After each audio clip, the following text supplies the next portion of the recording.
Ah, l'amour inconditionnel, ce truc qu'on nous sert depuis toujours, existe-t-il vraiment? C'est la réflexion que je vais mener avec toi aujourd'hui. J'espère que tu vas bien. Installe-toi confortablement parce que peut-être qu'il y a des choses que tu vas apprendre aujourd'hui, il y a des choses peut-être que tu vas déconstruire, il y a peut-être des moments où tu vas te dire ah ouais, c'est pas complètement faux, donc je suis ravie de te retrouver pour cette nouvelle vidéo dans ma chaîne YouTube Sarah Benziane Coaching. Je suis, si tu ne me connais pas encore, Love Coach et j'accompagne les femmes célibataires à arrêter d'enchaîner les relations amoureuses foireuses. Si c'est pas déjà le cas, je t'invite à t'abonner à la chaîne YouTube, comme ça tu ne rateras plus aucun épisode et aucune vidéo, aucun épisode de podcast et aucune vidéo. Et si le contenu te plaît, bien n'hésite pas à t'abonner à la Love Letter. C'est une newsletter que j'envoie toutes les 2 semaines aux beautés de l'univers qui me suivent pour te donner encore plus de conseils love et plus surtout de matière à réfléchir. Justement, aujourd'hui, on va réfléchir à ce truc très mignon, très doux, très chou qui est l'amour inconditionnel. Justement, avant de continuer, ici je ne parle pas forcément d'amour maternel ou d'amour paternel, je parle de l'amour qui existe entre deux personnes qui veulent construire une relation amoureuse, avoir des relations intimes, créer un couple, etc., etc. Et d'ailleurs, le concept de l'amour, l'amour en lui-même est un concept sur lequel on pourrait faire 10 vidéos pour expliquer ce que c'est. Donc déjà, l'amour en lui-même est un concept assez vague, assez vaste, assez complexe et tout ça. Mais du coup, quand on ajoute à côté amour inconditionnel, c'est toujours quelque chose qui peut, en tout cas, je sais que quand j'ai posé la question à mes beautés de l'univers sur Instagram, en leur demandant est-ce que tu crois que l'amour est inconditionnel, j'ai énormément de oui, totalement, je crois que l'amour est inconditionnel. Et aujourd'hui, je voudrais, sans transition aucune, te dire que je crois profondément que l'amour n'est pas inconditionnel et que ce serait même risqué de le penser. Pourquoi l'amour n'est pas inconditionnel? Parce qu'en fait, on a tendance en fait à confondre le fait d'aimer l'autre, de l'accepter tel qu'il est, et de l'aimer de manière inconditionnelle. Et en fait, le gros bullshit du siècle, c'est de passer tout le temps notre temps à nous dire ouais, mais moi je l'aime inconditionnellement, mais il faut aimer les gens de manière inconditionnelle. Alors déjà, le ticket à l'entrée, il est pas bon, les calculs sont pas bons, parce que quand on a envie de construire une relation amoureuse avec quelqu'un, on arrive déjà avec des conditions dans sa tête, on arrive avec des critères. On arrive avec notre checklist. Moi, je veux il ou elle soit comme ça, ne serait-ce qu'au niveau des valeurs. Je veux qu'on partage les mêmes valeurs.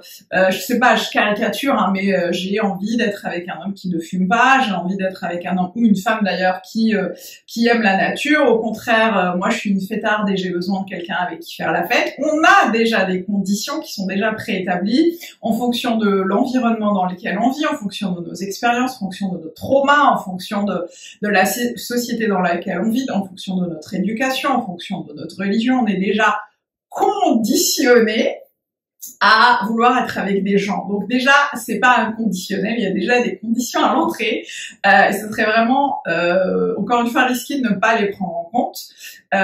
Donc il y a déjà quelque chose qu'on attend de l'autre.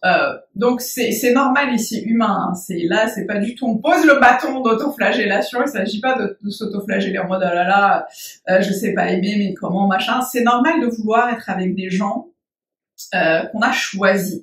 Et on ne choisit pas totalement toujours de manière inconditionnelle. Et la deuxième chose, c'est que penser qu'il faille aimer les gens de manière inconditionnelle, en tout cas ton compagnon ou ta compagne de manière inconditionnelle, c'est de se dire, peu importe ce qu'il ou elle fait, je vais l'aimer de manière inconditionnelle. Peu importe s'il me ment, si il ou elle me ment, peu importe si il ou elle va voir ailleurs, peu importe si il ou elle...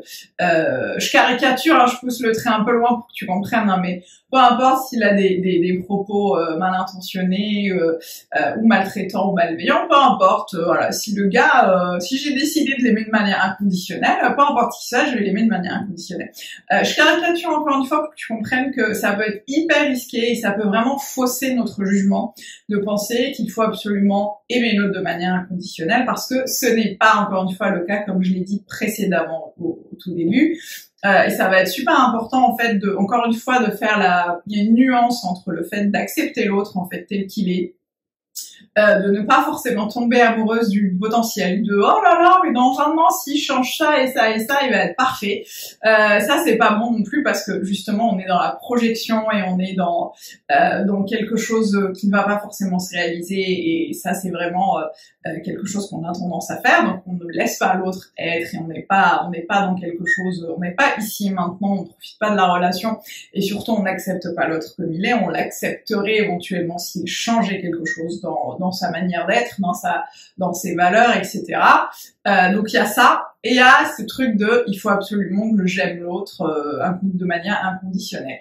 Accepter l'autre tel qu'il est ou tel qu'elle est ne veut pas dire qu'on l'aime de manière inconditionnelle. L'accepter tel qu'il est ne veut pas dire que on va pas lui demander des choses. En fait, une relation amoureuse, c'est vraiment une relation d'équipe. Vous êtes des team partners, et ce serait encore une fois très utopique de penser que quand tu te mets en couple, voilà, chacun va, notamment quand vous vivez ensemble, les choses vont se faire de manière comme ça spontanée. Ce n'est pas vrai. En tout cas, si tu vis aujourd'hui avec quelqu'un, tu peux peut-être en témoigner dans les commentaires. Il y a toujours des choses qu'on réajuste, il y a toujours cette danse, cette harmonie à trouver pour trouver l'équilibre dans la relation amoureuse. Donc c'est pas complètement inconditionnel. Il y a toujours quand je dis conditions, ce n'est pas forcément quelque chose à prendre en sens propre, mais c'est vraiment des choses qu'on met en place, en fait, pour que la relation fonctionne bien. Ne serait-ce par exemple que de parler d'exclusivité. Je viens de penser à ça, mais l'exclusivité, très souvent, j'entends moi mes clients me dire je veux une relation amoureuse engageante avec quelqu'un avec qui c'est exclusif. C'est une condition à l'entrée. C'est une condition que tu poses ou que vous posez dès le début de la relation pour dire ouais, ok, moi j'y go, mais moi je veux que ce soit exclusif. C'est une condition. Donc c'est super important de revenir dessus et de réfléchir. Du coup, je te laisse méditer là-dessus. On arrive au bout de la vidéo. C'est super important de réfléchir à la notion de justement de cet amour conditionnel et de cet amour inconditionnel, parce que je pense que pendant très longtemps on nous a faussé la définition, qu'on n'a pas très bien compris ce que c'est qu'un amour inconditionnel, et ce que c'était que accepter l'autre tel qu'il était et tel qu'il est ou tel qu'elle est. Voilà, j'espère que ça t'a aidé. Si c'est le cas, n'hésite pas à me faire un petit like et à venir commenter cette vidéo pour me dire ce que t'en penses, enrichir la conversation et enrichir la réflexion. Et moi, je te retrouve dans la prochaine vidéo. À bientôt. Ciao.